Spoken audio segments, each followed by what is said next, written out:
नमस्कार, जय हिंद प्यारे बच्चों। आज जो हम विषय लेकर आए हैं वो है जीव विज्ञान, बायोलॉजी। बहुत ही महत्वपूर्ण विषय है। यहाँ से आपकी परीक्षा में प्रश्न बनते हैं। और जो मैं आज 150 महत्वपूर्ण वन लाइनर लेके आया हूँ और 30 एमसीक्यू लेकर आया हूँ, वो आपके एग्जाम के लिए बहुत ही महत्वपूर्ण है। हर वन लाइनर एक संभावित प्रश्न है आपकी परीक्षा के लिए। तो वीडियो को लाइक कर लीजिए, चैनल पर नए हैं चैनल को सब्सक्राइब कर लीजिए। आपका एक वन लाइक, आपका एक सब्सक्राइब हमारे लिए ऊर्जा का काम करता है। शुरू करते हैं आज की बेहतरीन क्लास, क्योंकि प्रश्न यहीं से आएगा। आप पढ़ेंगे आप मेरे साथ तो आपको यकीन आएगा।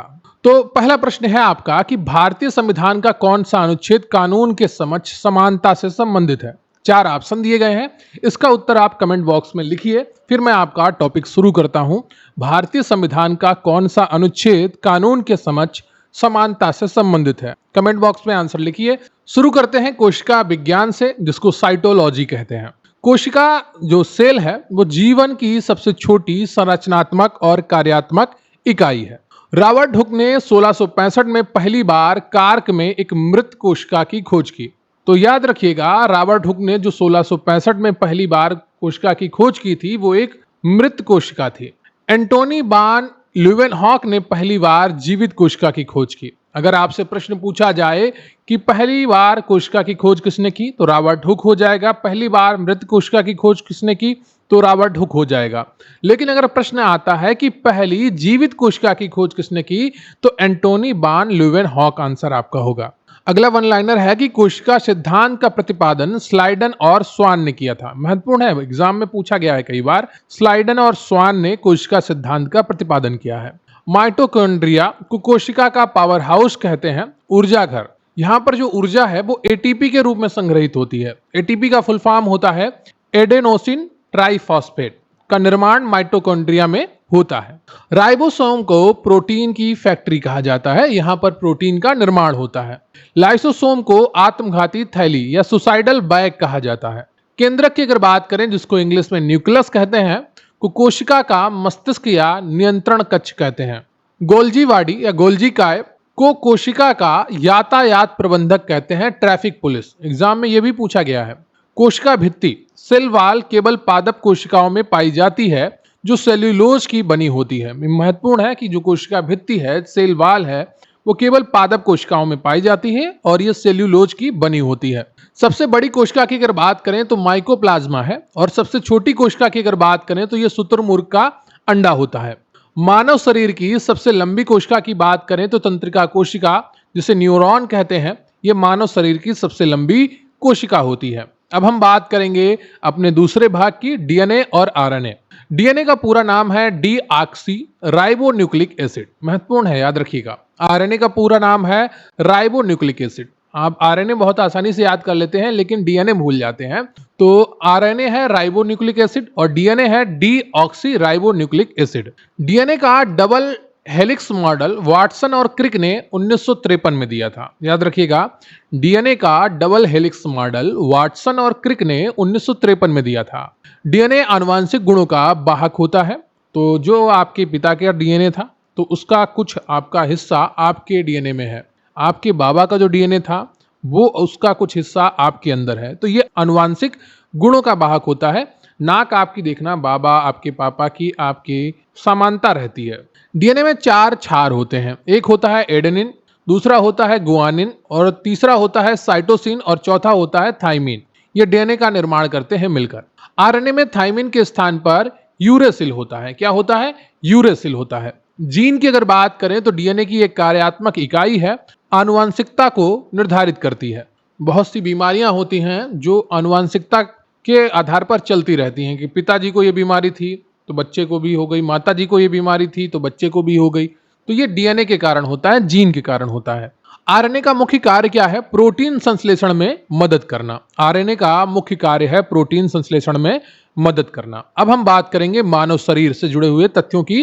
ह्यूमन बॉडी, ये हमारा अगला टॉपिक है। मानव शरीर में कुल 206 हड्डियां होती हैं। कितनी होती हैं? 206 हड्डियां होती हैं। नवजात शिशु में लगभग 300 हड्डियां होती हैं। शरीर की सबसे बड़ी हड्डी फीमर, जो जांग की हड्डी होती है। शरीर की सबसे छोटी हड्डी स्टेप्स होती है, ये कान के मध्य में होती है। मानव खोपड़ी में 22 हड्डियां होती हैं। त्वचा मानव शरीर का सबसे बड़ा अंग होता है, याद रखिएगा। मनुष्य का हृदय 1 मिनट में 72 बार लगभग धड़कता है। सामान्य मनुष्य का रक्तचाप 120/80 mmHg होता है। ध्यान रखिएगा, कई बार परीक्षाओं में पूछा गया है। मस्तिष्क का सबसे बड़ा भाग प्रमस्तिष्क सेरेब्रम होता है। छोटी आंत पाचन तंत्र का सबसे लंबा हिस्सा है और शरीर की सबसे बड़ी धमनी महाधमनी है। इनेमल दांतों का मानव शरीर का सबसे कठोर पदार्थ है। जो दांतों में इनेमल होता है वो मानव शरीर का सबसे कठोर पदार्थ है। मानव शरीर में 12 जोड़ी पसलियां होती हैं। मानव मस्तिष्क शरीर की कुल ऑक्सीजन का लगभग 20% उपयोग करता है। जब आप किसी बंद कमरे में रहते हैं तो आपके सर पे सबसे पहले असर होता है, क्योंकि शरीर को सबसे ज्यादा ऑक्सीजन आपके सर को चाहिए होती है। इसलिए जब आप लंबी लंबी सांसें लेते हैं, गहरी सांसें लेते हैं, खुली हवा में सांस लेते हैं, तो आपका सिर दर्द, जो उलझन है, वो आसानी से कम हो जाती है। एंजाइटी हो, खुली हवा में जाइए, क्योंकि आपके दिमाग को ऑक्सीजन की अत्यधिक आवश्यकता है। मानव रीढ़ की हड्डी 33 कशेरुकाओं से बनी होती है। अब हम बात करेंगे अपने अगले टॉपिक की, ग्रंथियां और हार्मोन। पीयूष ग्रंथि, पिट्यूटरी ग्लैंड को मास्टर ग्रंथि कहा जाता है। थायराइड ग्रंथि शरीर की सबसे बड़ी अंतःस्रावी ग्रंथि है। इंसुलिन हार्मोन का स्राव अग्नाशय पेनक्रियास से होता है। ध्यान रखिएगा, एग्जाम में बार बार पूछे गए हैं ये प्रश्न। इंसुलिन की कमी से मधुमेह डायबिटीज रोग होता है। एड्रिनल ग्रंथि से स्रावित हार्मोन को लड़ो या उड़ो हार्मोन कहा जाता है। लड़ो या उड़ो या लड़ो या भागो, ठीक है। तो ये हार्मोन का कार्य होता है और इसका जो नाम होता है हार्मोन का, वो एड्रिनेलिन होता है। क्या होता है? एड्रिनल ग्रंथि से एड्रिनल हार्मोन निकलता है, उसको लड़ो या उड़ो, लड़ो या भागो के नाम से जानते हैं। यकृत मानव शरीर की सबसे बड़ी ग्रंथि है। थायरॉक्सिन हार्मोन थायराइड ग्रंथि से निकलता है और चयापचय को नियंत्रित करता है। पैराथायराइड ग्रंथि रक्त में कैल्शियम के स्तर को नियंत्रित करती है। अग्नाशय एक मिश्रित ग्रंथि है, अंतःस्रावी और बहिस्रावी दोनों। पिनियल ग्रंथि, जिसको पिनियल ग्लैंड कहते हैं, मेलाटोनिन हार्मोन स्रावित करती है, जो नींद जागने के चक्र को नियंत्रित करता है। टेस्टोस्टेरोन की अगर बात करें तो यह प्राथमिक पुरुष सेक्स हार्मोन है और एस्ट्रोजन प्राथमिक महिला सेक्स हार्मोन है। देखो, अगर किसी पुरुष में टेस्टोस्टेरोन कम है तो वो चिड़चिड़ा हो जाएगा, उसका किसी काम में मन नहीं लगेगा। तो केवल एक काम नहीं होता है इसका, टेस्टोस्टेरोन का बहुत सारे काम होते हैं। आपकी कार्य क्षमता को भी निर्धारित करता है, आपके अंदर विल पावर कितनी है उसको भी निर्धारित करता है। वृद्धि हार्मोन की अगर बात करें तो पीयूष ग्रंथि द्वारा स्रावित होता है। थाइमस ग्रंथि प्रतिरक्षा प्रणाली के विकास में मदद करती है। अब हम बात करेंगे मानव रक्त या ह्यूमन ब्लड की। रक्त एक तरल संयोजी ऊतक है। मानव शरीर में रक्त की मात्रा शरीर के भार का लगभग 7% होती है।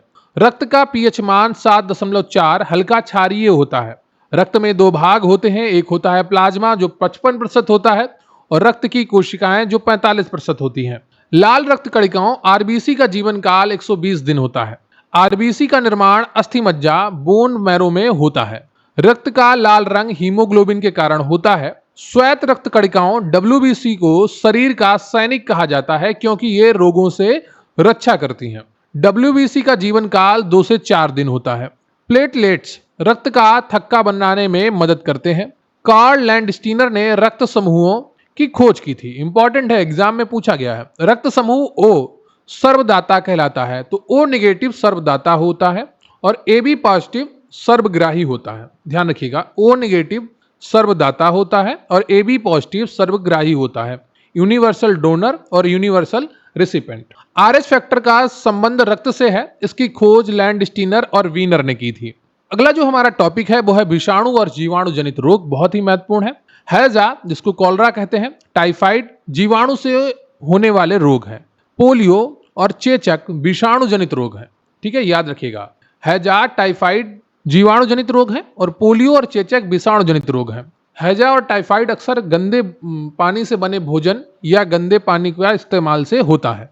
एड्स का कारण एचआईवी वायरस है, जो शरीर की प्रतिरक्षा प्रणाली को नष्ट कर देता है। मलेरिया की अगर बात करें तो रोग प्लाज्मोडियम नामक प्रोटोजोआ से होता है। इसका वाहक मादा एनाफिलीज मच्छर है। याद रखिएगा, इंपॉर्टेंट है।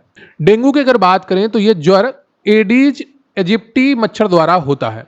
तपेदिक या टीबी ट्यूबरकुलोसिस माइकोबैक्टीरियम ट्यूबरकुलोसिस नामक जीवाणु से होता है।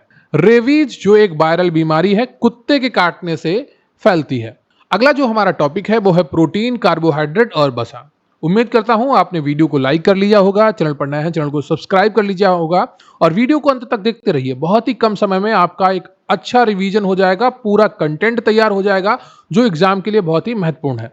कार्बोहाइड्रेट की अगर बात करें तो शरीर को ऊर्जा प्रदान करने का मुख्य स्रोत है। प्रोटीन की अगर बात करें तो शरीर की वृद्धि और ऊतकों की मरम्मत के लिए आवश्यक है। अगर आपके शरीर में मसल्स का निर्माण नहीं हो रहा है, आपके शरीर में ऊतकों की मरम्मत नहीं हो रही है, तो प्रोटीन की आपके शरीर में कमी है। वसा यानी फैट की अगर बात करें तो ऊर्जा का एक मुख्य स्रोत है। यह विटामिन ए डी ई के अवशोषण में मदद करता है। 1 ग्राम कार्बोहाइड्रेट से 4 कैलोरी ऊर्जा मिलती है। 1 ग्राम प्रोटीन से 4 कैलोरी ऊर्जा मिलती है और 1 ग्राम वसा से 9 कैलोरी ऊर्जा मिलती है। ध्यान रखिएगा। अब हम बात करेंगे विटामिन की, ये हमारा अगला टॉपिक है। विटामिन ए जिसको रेटिनॉल कहा जाता है, इसकी कमी से रतौंधी रोग होता है। गाजर, दूध, अंडा में पाया जाता है। विटामिन B1 थायमीन की कमी से होता है और बेरी बेरी रोग देता है। विटामिन सी एस्कॉर्बिक एसिड की कमी से होता है, स्कर्वी रोग होता है। स्रोत है आंवला, नींबू, संतरा। विटामिन डी की अगर बात करें तो कैल्सीफेरॉल की कमी से बच्चों में रिकेट्स रोग होता है और स्रोत है इसका सूर्य का प्रकाश और मछली। विटामिन ई की अगर बात करें तो टोकोफेरॉल की कमी से जनन क्षमता में कमी आती है। विटामिन ई की अगर कमी हो तो ये प्रजनन हार्मोन भी कहलाता है, प्रजनन विटामिन कहलाता है। ठीक है। विटामिन के फिलोक्विनोन की कमी से रक्त का थक्का नहीं जमता है। क्या? फिलोक्विनिन इसका नाम है। इसकी कमी से रक्त का थक्का नहीं जमता है। विटामिन बी और सी जल में घुलनशील है और विटामिन ए डी ई के वसा में घुलनशील है। तो याद रखिएगा, यह बहुत ही महत्वपूर्ण है।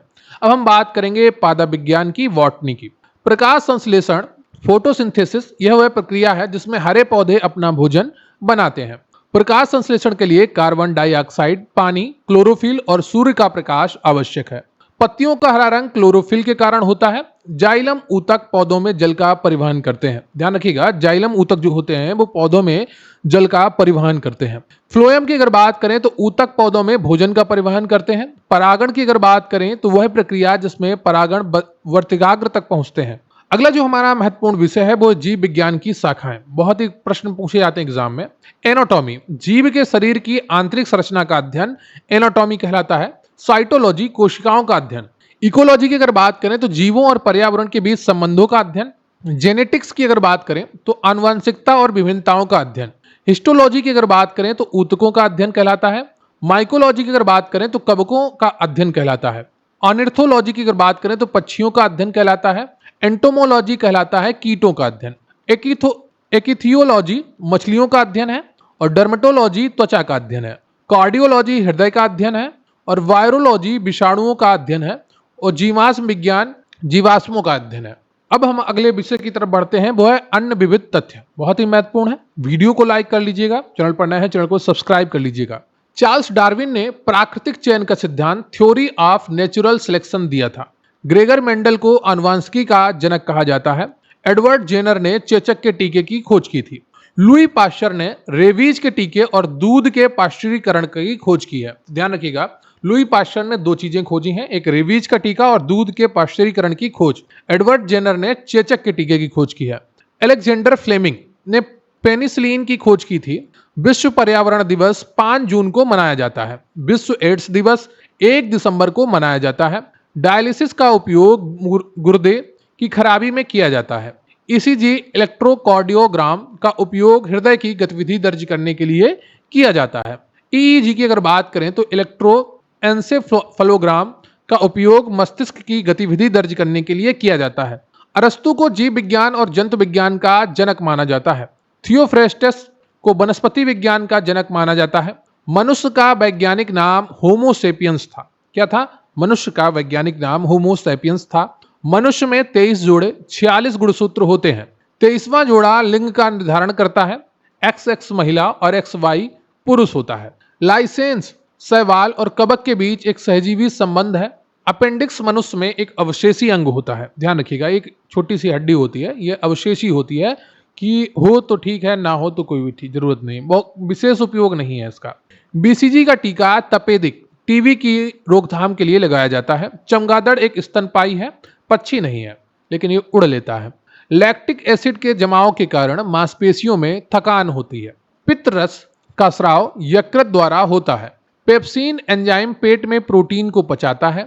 स्फिग्मोमैनोमीटर जो है उसका उपयोग रक्तचाप मापने के लिए होता है। पीलिया जॉइंडिस का जो रोग है वो यकृत को प्रभावित करता है। हेपेटाइटिस यकृत का एक विषाणु जनित संक्रमण है। पौधों द्वारा जल बाष्पित करने की प्रक्रिया को बाष्पोत्सर्जन कहते हैं। विश्व का सबसे बड़ा फूल रेफ्लेक्सिया है। ठीक है। सबसे छोटा जो पक्षी है वो मधुमक्खी हमिंग बर्ड है। आनुवंशिक पदार्थ में अचानक परिवर्तन को उत्परिवर्तन कहा जाता है। क्लोरोफिल में मैग्नीशियम धातु मौजूद होती है। हीमोग्लोबिन में लोहा धातु मौजूद होती है। शैवाल का अध्ययन फाइकोलॉजी कहलाता है। कवक विषमपोषी जीव है। माइटोसिस कोशिका विज्ञान की प्रक्रिया है जिससे शरीर की वृद्धि होती है। अर्धसूत्री विभाजन जनन कोशिकाओं में होता है। ओपीवी का पूरा नाम ओरल पोलियो वैक्सीन है। मेढक का वैज्ञानिक नाम राना टिग्रीना है। टिग्रीना। ठीक है। तो मेढक का वैज्ञानिक नाम क्या है? राना टिग्रीना। आम का जो वैज्ञानिक नाम है वो मैंगीफेरा इंडिका है। एटीपी को ऊर्जा मुद्रा या एनर्जी करेंसी कहा जाता है। ऑक्सीटोसिन हार्मोन को प्रेम हार्मोन भी कहा जाता है, लव हार्मोन। तंत्रिका तंत्र की इकाई को न्यूरॉन कहते हैं। गुर्दे की कार्यात्मक इकाई को नेफ्रॉन कहते हैं। शरीर का तापमान हाइपोथैलेमस द्वारा नियंत्रित होता है। महत्वपूर्ण है, कई बार परीक्षाओं में पूछा गया है। शरीर का तापमान हाइपोथैलेमस द्वारा नियंत्रित होता है। विद्युत बल्ब में नाइट्रोजन या आर्गन जैसी गैस भरी होती है। विटामिन B12 में कोबाल्ट पाया जाता है। क्या पाया जाता है? कोबाल्ट। पोलियो के टीके की खोज जोनास साल्क ने की थी और एलिसा टेस्ट एड्स रोग का पता लगाने के लिए किया जाता है। ठीक है। तो जो एलिसा टेस्ट है वो एड्स रोग का पता लगाने के लिए किया जाता है। वीडियो को लाइक कर लीजिएगा, चैनल पर नए हैं चैनल को सब्सक्राइब कर लीजिएगा। अब हम शुरू करेंगे अपना अगला भाग, महत्वपूर्ण प्रश्नोत्तर एमसीक्यूज, जो आपके एग्जाम के लिए बहुत ही इंपॉर्टेंट है। तो वीडियो अंत तक जरूर देखिएगा। आपका पहला प्रश्न है कि कोशिका का पावर हाउस किसे कहा जाता है? 4 ऑप्शन है, आप सभी को इसका सही उत्तर पता है। माइटोकॉन्ड्रिया को कहा जाता है। अगला प्रश्न है आपका कि मानव शरीर की सबसे बड़ी ग्रंथि कौन सी होती है? थायराइड, यकृत, पीयूष ग्रंथि या अग्नाशय? आप सभी को इसका उत्तर पता है। बी ऑप्शन यकृत, लीवर। अगला प्रश्न है आपका कि कौन सी विटामिन रक्त का थक्का बनाने में मदद करती है? A B C D 4 option है और यहाँ पर आपका सही उत्तर है डी, विटामिन के। अगला प्रश्न है आपका कि सर्वदाता रक्त समूह कौन सा है? तो ओ होता है ना। वैसे वास्तविकता में ओ निगेटिव होता है सर्वदाता। ओ निगेटिव किसी को भी खून दे सकता है और ए बी पॉजिटिव किसी से भी ब्लड ले सकता है। अगला प्रश्न है आपका कि डीएनए का डबल हेलिक्स मॉडल किसने दिया था? तो वाटसन और क्रिक ने दिया था। बी ऑप्शन आपका यहाँ पर सही हो जाता है। अगला प्रश्न है आपका कि इंसुलिन की कमी से कौन सा रोग होता है? 4 ऑप्शन है, एक सही है। तो आप सभी को पता है कि मधुमेह, डायबिटीज इंसुलिन की कमी से होने वाला रोग है। अगला प्रश्न है आपका कि पत्तियों का हरा रंग किसके कारण होता है? जाइलम के कारण, हीमोग्लोबिन के कारण, क्लोरोफिल के कारण या फ्लोएम के कारण? तो सी ऑप्शन आपका यहाँ पर सही हो जाएगा। क्लोरोफिल के कारण पत्तियों का हरा रंग होता है। अगला प्रश्न है आपका कि आत्मघाती थैली, सुसाइडल बैग किसे कहते हैं? राइबोसोम को, लाइसोसोम को, केंद्रक को या माइटोकॉन्ड्रिया को? बताइएगा कौन सा ऑप्शन आपका सही हो जाएगा यहाँ पर। तो लाइसोसोम को आत्मघाती थैली कहते हैं। अगला प्रश्न है आपका कि मानव शरीर की सबसे छोटी हड्डी कौन सी है? फीमर है, टीबिया है, स्टेप्स है या ह्यूमरस है? तो फीमर तो सबसे बड़ी हड्डी है, स्टेप्स हो जाएगी आपकी, ये कान में होती है। अगला प्रश्न है आपका कि चेचक के टीके की खोज किसने की थी? लुई पास्चर ने, अलेक्जेंडर फ्लेमिंग ने, एडवर्ड जेनर ने या रॉबर्ट कोच ने? बताइएगा कौन सा ऑप्शन आपका सही है। तो चेचक के टीके की खोज एडवर्ड जेनर ने की थी। सी ऑप्शन आपका यहाँ पर सही हो जाता है। अगला प्रश्न है आपका कि रक्त का पीएच मान कितना होता है? तो रक्त का पीएच मान 7.4 होता है। अगला प्रश्न है आपका कि पौधों में जल का परिवहन किस ऊतक द्वारा होता है? फ्लोएम के द्वारा, जाइलम के द्वारा, एपिडर्मिस द्वारा या कॉर्टेक्स के द्वारा? बताइएगा।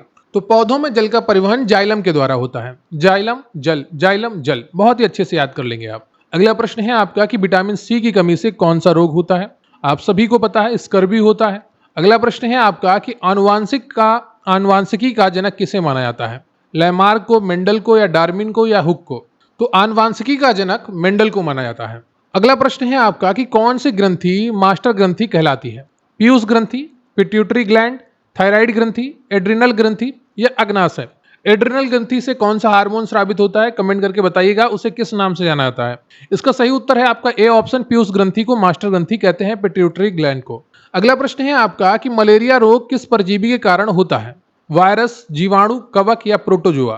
तो जो मलेरिया रोग है वो प्रोटोजोआ प्लाज्मोडियम के कारण होता है। अगला प्रश्न है आपका कि मानव शरीर का सबसे बड़ा अंग कौन सा है? यकृत, मस्तिष्क, हृदय या त्वचा? तो मानव शरीर का सबसे बड़ा अंग उसकी त्वचा है। अगला प्रश्न है आपका कि प्रोटीन की फैक्ट्री किसे कहा जाता है? माइटोकॉन्ड्रिया को, राइबोसोम को, लाइसोसोम को या केंद्रक को? तो प्रोटीन की फैक्ट्री राइबोसोम को कहा जाता है। अगला प्रश्न है आपका कि लाल रक्त कणिकाओं आरबीसी का जीवन काल कितना होता है? 120 दिन होता है अधिकतम। सी ऑप्शन आपका सही है यहाँ पर। अगला प्रश्न है आपका कि पेंसिलिन की खोज किसने की थी? एडवर्ड जेनर ने, लुई पाश्चर ने, अलेक्जेंडर फ्लेमिंग ने या रॉबर्ट कोच ने? बताइएगा कौन सा ऑप्शन आपका सही है। अलेक्जेंडर फ्लेमिंग ने पेंसिलिन की खोज की थी। अगला प्रश्न है आपका कि कौन सा रक्त समूह सर्वग्राही कहलाता है? तो ए बी। कौन सा रक्त समूह? A B positive. अगला प्रश्न है आपका कि मानव शरीर में कुल कितनी हड्डियां होती हैं? 206 होती हैं। ठीक है। अगला प्रश्न है आपका कि एड्स किस प्रकार का रोग है? जीवाणु जनित है, विषाणु जनित है, कवक जनित है या प्रोटोजोआ जनित है? तो एड्स जो है एक वायरस जनित रोग है जिसको विषाणु कहते हैं। तो बी ऑप्शन आपका सही हो जाएगा। HIV वायरस से एड्स होता है।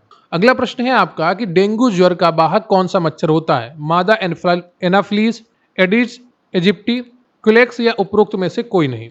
तो डेंगू ज्वर का वाहक जो होता है वो एडीज इजिप्टी होता है। अगला प्रश्न है आपका कि हीमोग्लोबिन में कौन सी धातु पाई जाती है? लोहा, आयरन। अगला प्रश्न है आपका कि पादप कोशिका भित्ति मुख्य रूप से किसकी बनी होती है?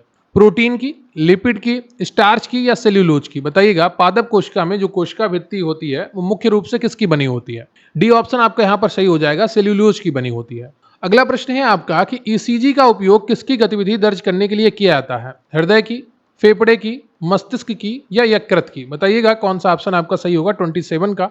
ये ईसीजी नहीं, ये ईईजी है। ठीक है, मैंने गलत पढ़ लिया है, यहाँ पर ईईजी लिखा है कि ईईजी का प्रयोग किसकी गतिविधि दर्ज करने के लिए किया जाता है? सही उत्तर है आपका मस्तिष्क। ईसीजी में हृदय होता है और ईईजी में मस्तिष्क होता है। अगला प्रश्न है आपका कि 1 ग्राम वसा से कितनी ऊर्जा मिलती है? आप सभी को पता है 9 कैलोरी। अगला प्रश्न है आपका कि पक्षियों का अध्ययन विज्ञान किस शाखा के अंतर्गत किया जाता है? हर्पेटोलॉजी, माइकोलॉजी, ऑर्निथोलॉजी या एंटोमोलॉजी? बताइएगा कौन सा ऑप्शन आपका सही है। सही उत्तर है आपका ऑर्निथोलॉजी, सी ऑप्शन। अगला प्रश्न है आपका कि रतौंधी रोग किस विटामिन की कमी से होता है? तो ये जो होता है वो विटामिन ए की कमी से होता है। तो वीडियो को लाइक कर लीजिएगा, चैनल पर नया है चैनल को सब्सक्राइब कर लीजिएगा और कमेंट करके बताइएगा कि आज का ये वीडियो कैसा लगा, आज के इस वीडियो का कंटेंट कैसा लगा। उम्मीद करता हूं आपको ये वीडियो पसंद आया होगा और आप कमेंट करके हमें बताइएगा। आपका एक लाइक, आपका एक कमेंट, आपका एक शेयर हमारे लिए ऊर्जा का कार्य करता है। लगातार हम आपके लिए कंटेंट लेके आ रहे हैं और अच्छे से अच्छा लेकर आ रहे हैं, सुव्यवस्थित ढंग से लेके आ रहे हैं। तो लाइक करिए वीडियो को और कमेंट करिए और दोस्तों के साथ शेयर करिए। मिलेंगे फिर किसी वीडियो में, तब तक के लिए जय हिंद, जय भारत। याद रखिएगा प्रश्न यहीं से आएगा, पढ़ेंगे आप मेरे साथ तो आपको यकीन आएगा।